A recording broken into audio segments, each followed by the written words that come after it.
Good morning student. कैसे हो बेटा सभी? तो बेटा आज अपना जो टॉपिक है वो है एपोमिक्सिस यानी असंग जनन।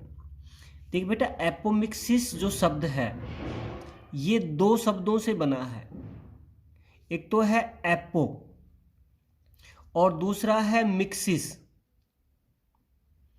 एपोमिक्सिस, एपो का मतलब होता है बिना और मिक्सिस का मतलब होता है निषेचन।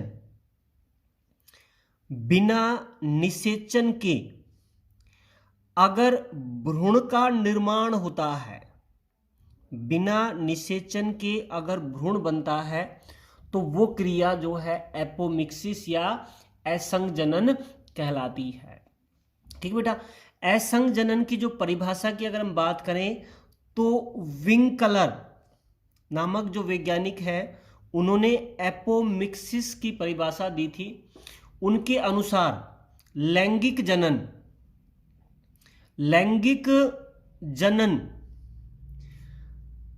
की ऐसी विधि, लैंगिक जनन की ऐसी विधि जिसमें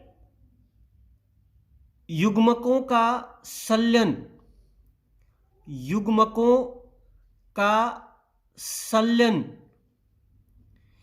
के बिना, युग्मकों जो है उनके संलयन के बिना भ्रूण का विकास होता है।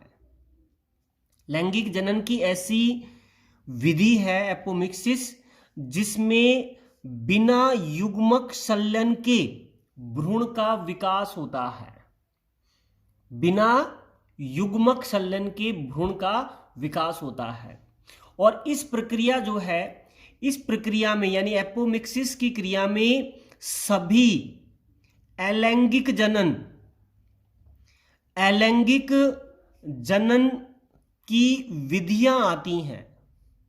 सभी अलैंगिक जनन जो है उसकी विधियां इसके अंतर्गत आती हैं, क्योंकि एपोमिक्सिस जो है वो उसमें युग्मक संलयन के बिना भ्रूण का निर्माण होता है। देखिए बेटा, सामान्यतः भ्रूण जो है उसका निर्माण जो है वो युग्मक संलयन के बाद होता है, लेकिन एपोमिक्सिस में बिना युग्मक संलयन के भ्रूण का विकास होता है। ठीक है बेटा, उसके बाद एपोमिक्सिस जो है उसके प्रकार की बात करते हैं कि कितने प्रकार का एपोमिक्सिस होता है। एपोमिक्सिस के प्रकार में पंचानन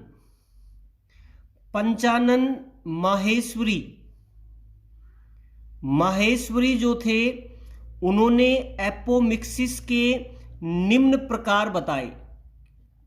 एपोमिक्सिस जो है उसके निम्न प्रकार बताए, वो प्रोफेसर पंचानन माहेश्वरी के अनुसार है, जिसमें हम सबसे पहला जो प्रकार लेते हैं वो है अनावर्ती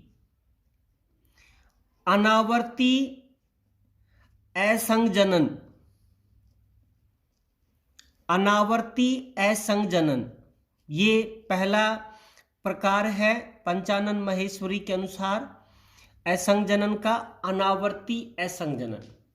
देख बेटा, अनावर्ती असंग जनन में क्या होता है, इस प्रकार के असंग जनन में अगुणित कोशिकाएं जो हैं ये असंग जनन में भाग लेती हैं। अगुणित जो कोशिकाएं होती हैं ये असंग जनन की क्रिया में भाग लेती हैं। कौन सी कोशिकाएं? अगुणित कोशिकाएं। ठीक है, और ये असंग जनन जो है ये दो प्रकार का होता है, लेकिन इस असंग जनन में जो कोशिकाएं भाग लेती हैं वो कोशिकाएं जो हैं ये अगुणित होती हैं। कैसी होंगी? अगुणित कोशिकाएं भाग लेंगी इसमें। ठीक है बेटा, और जो दो प्रकार का है जिसमें हम पहला जो प्रकार लेते हैं वो है अनिषेक जनन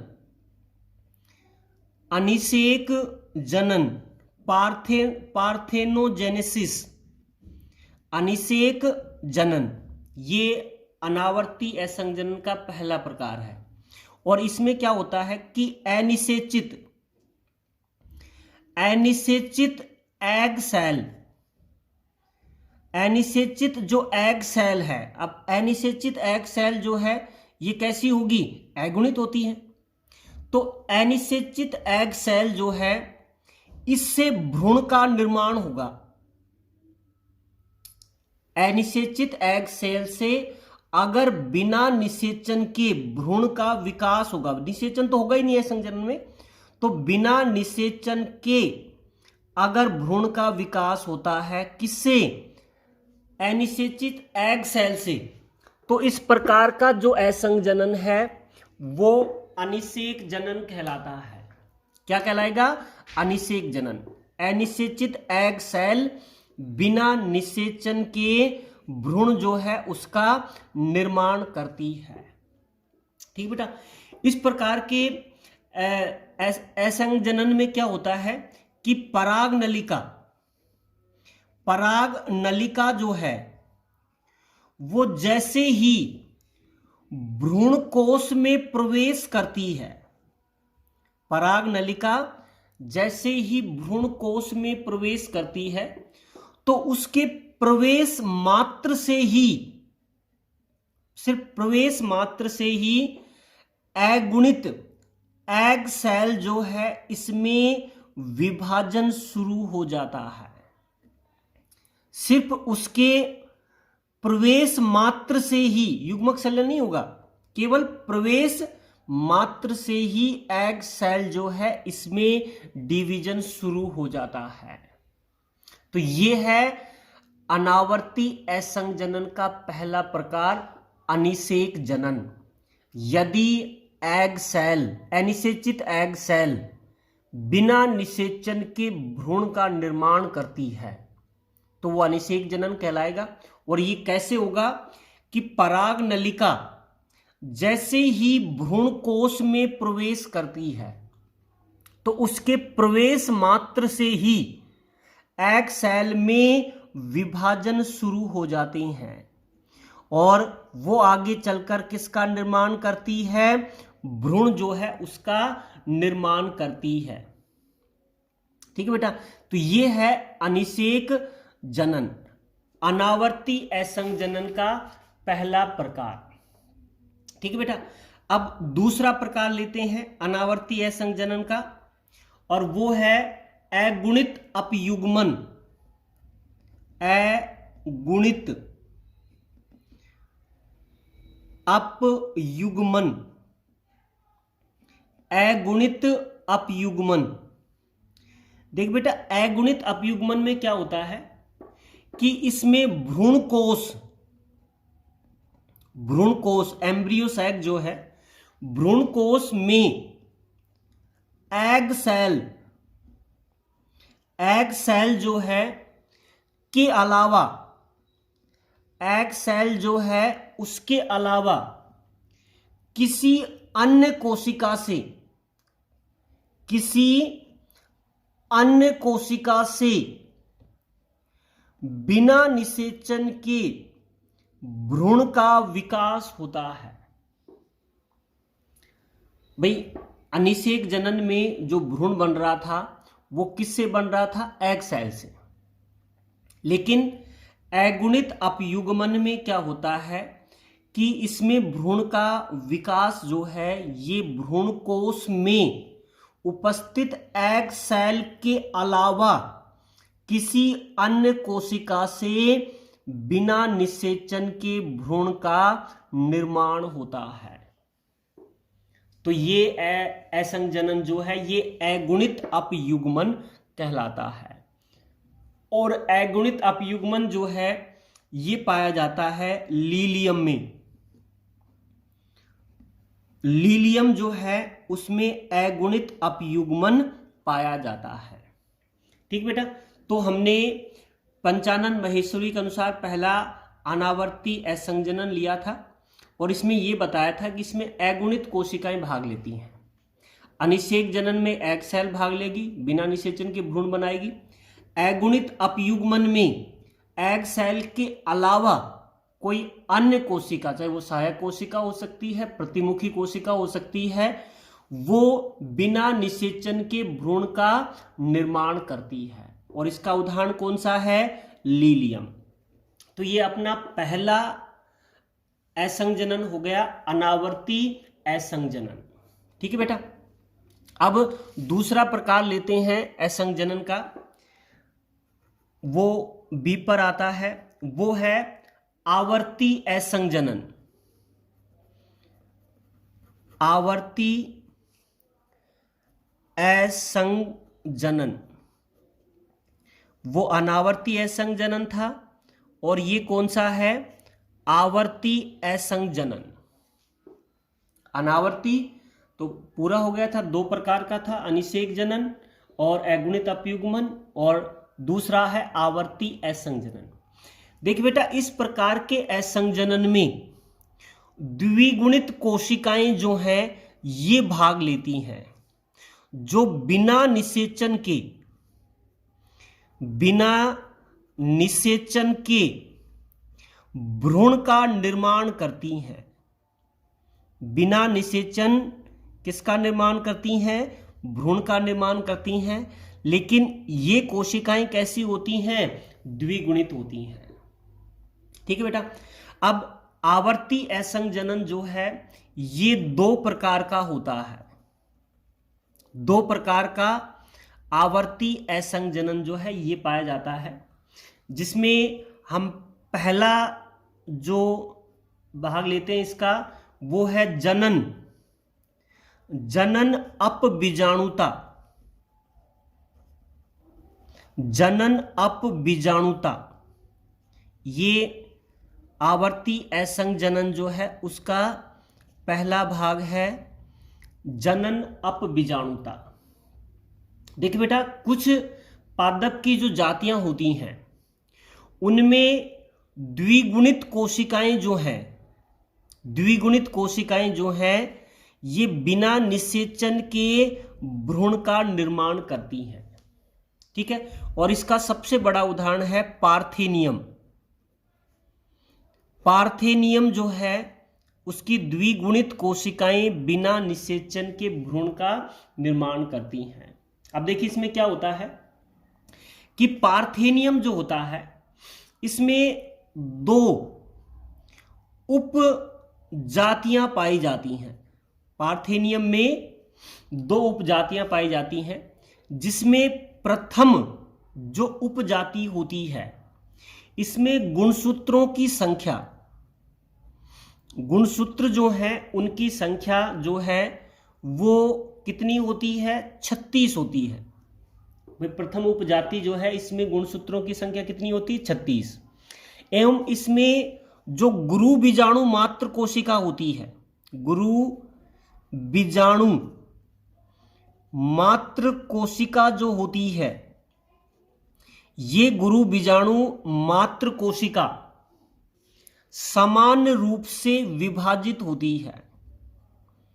गुरु बीजाणु मात्र कोशिका जो है ये समान रूप से विभाजित होती है, जिस तरह होती है। ठीक है बेटा। जो समान तरीका होता है कि इसमें गुणसूत्र संख्या 2n बराबर कितनी है, 46 है, और इसमें गुरु बीजाणु जो मात्र कोशिका है ये समान रूप से विभाजित होती है, समान रूप से जिस तरह होता है। असंजनन की बात नहीं है इसमें। लेकिन जो दूसरी जाति है इसकी, प्रथम जाति तो समान प्रकार की, दूसरी जाति है इसमें 2n बराबर जो है गुणसूत्रों की संख्या 72 यानी 72 होते हैं। इसमें अब इसमें दुगनी है गुणसूत्रों की संख्या। इसमें जो गुरु बीजाणु मात्र कोशिका जो होती है, गुरु बीजाणु मात्र जो कोशिका है, न तो गुरु बीजाणु मात्र कोशिका में न तो अर्धसूत्री विभाजन होता है, न तो इसमें क्या होता है, अर्धसूत्री विभाजन होता है, और न ही ये गुरु बीजाणु बनाती है।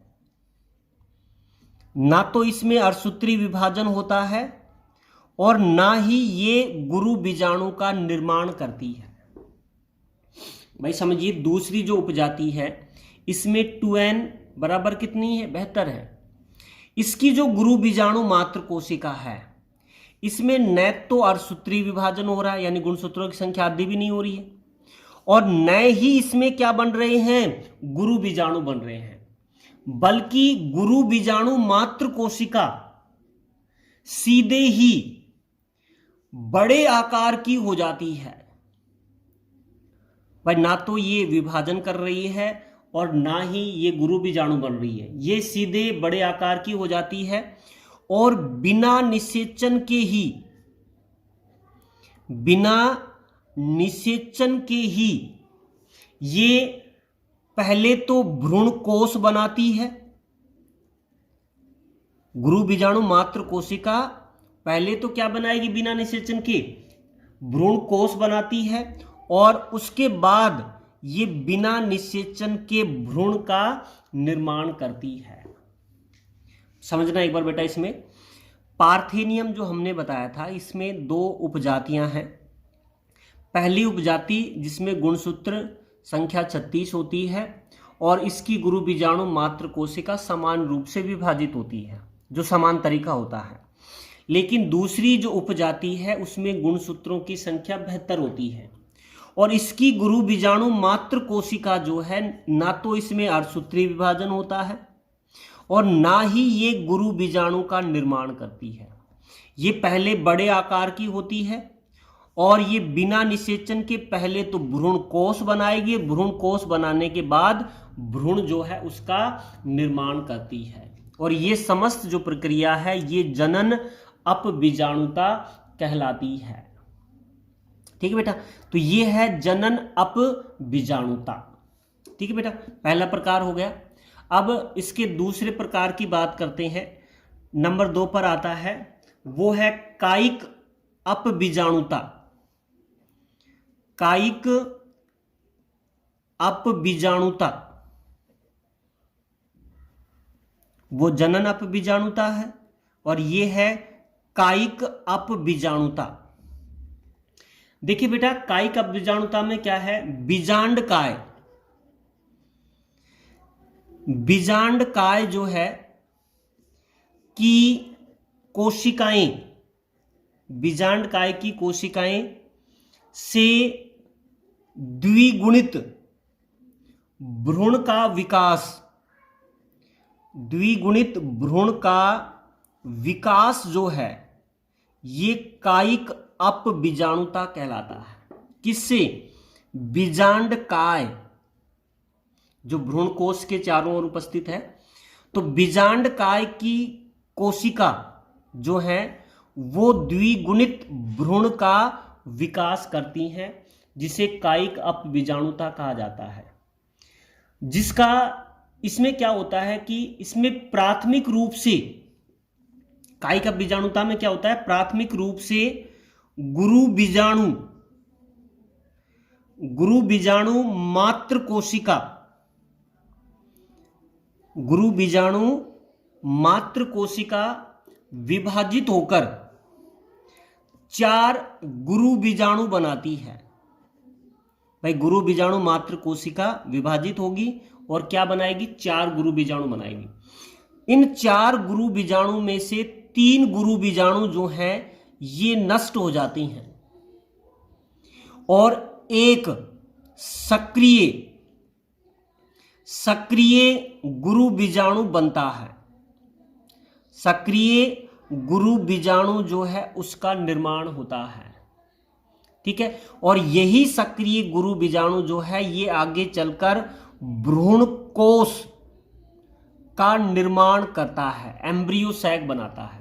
भाई 4 गुरु बीजाणु बनेंगे जिसमें 3 गुरु बीजाणु जो हैं वो नष्ट हो जाते हैं। चौथा जो गुरु बीजाणु है जो सक्रिय है ये जो है भ्रूण कोश का निर्माण करता है।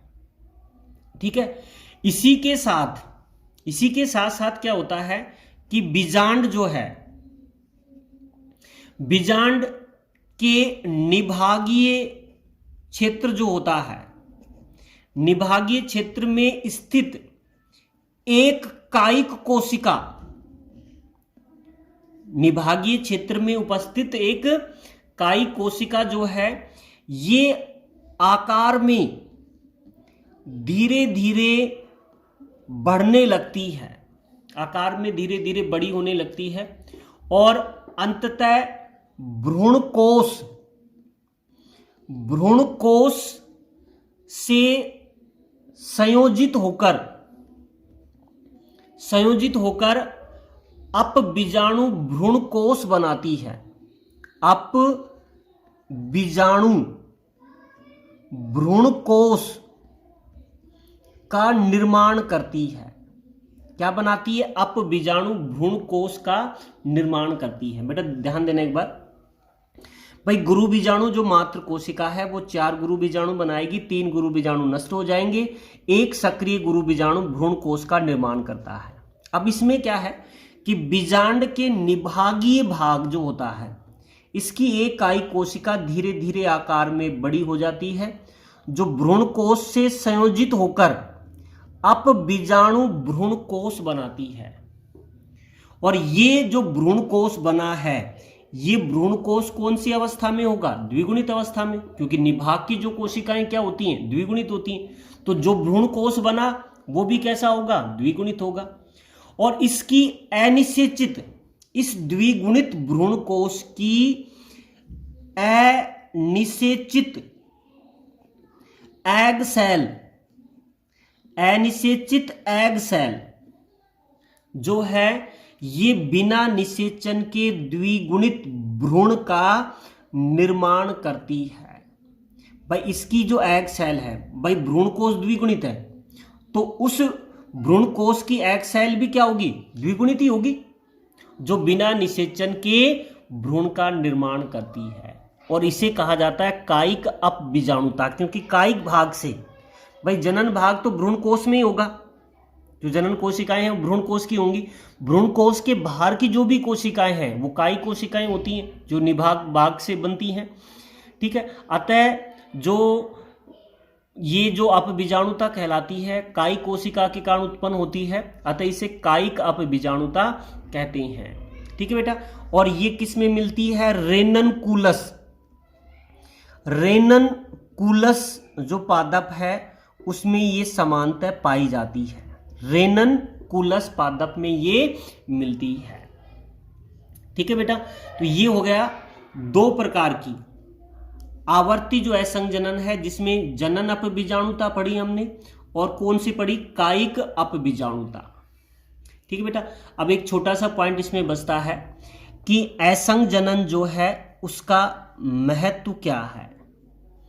असंजनन जो है उसका महत्व, देख बेटा, असंजनन में अर्धसूत्री विभाजन नहीं होता है, और अर्धसूत्री विभाजन होने के कारण गुणसूत्रों का विसंयोजन भी नहीं होता है, यानी गुणसूत्रों में कोई नए जीन जो हैं वो नहीं आते हैं। साथ में युग्मक संलयन नहीं होता है, तो नए पुनर्योजन भी उत्पन्न नहीं होते हैं। भाई अर्धसूत्री विभाजन नहीं हो रहा, युग्मकों का संलयन भी नहीं हो रहा, तो कोई नए पुनर्योजन भी उत्पन्न नहीं होते हैं। अतः पादप में अगर कोई लाभदायक गुण है, भाई पादप में लाभदायक गुण है, क्योंकि इन लाभदायक गुणों में किसी प्रकार का कोई परिवर्तन नहीं आ रहा है, क्योंकि ना तो अर्धसूत्री विभाजन हो रहा है और ना ही इसमें युग्मक संलयन हो रहा है, तो पादप में नए लक्षण नहीं आते, जो पादप में है वही है। तो पादप में अगर लाभदायक वांछित गुण हैं तो असंजनन के द्वारा हम उन्हें लंबे समय तक संरक्षित कर सकते हैं। अगर पादप में अच्छे लक्षण हैं, लाभदायक गुण हैं, वांछित गुण हैं, तो उन लक्षणों को लंबे समय तक हम असंजनन के द्वारा संरक्षित कर सकते हैं। ठीक बेटा, तो ये हो गया असंजनन, उसके प्रकार, अनावर्ती, आवर्ती और असंजनन का महत्व। ठीक बेटा, आज के लिए इतना ही। Thank you.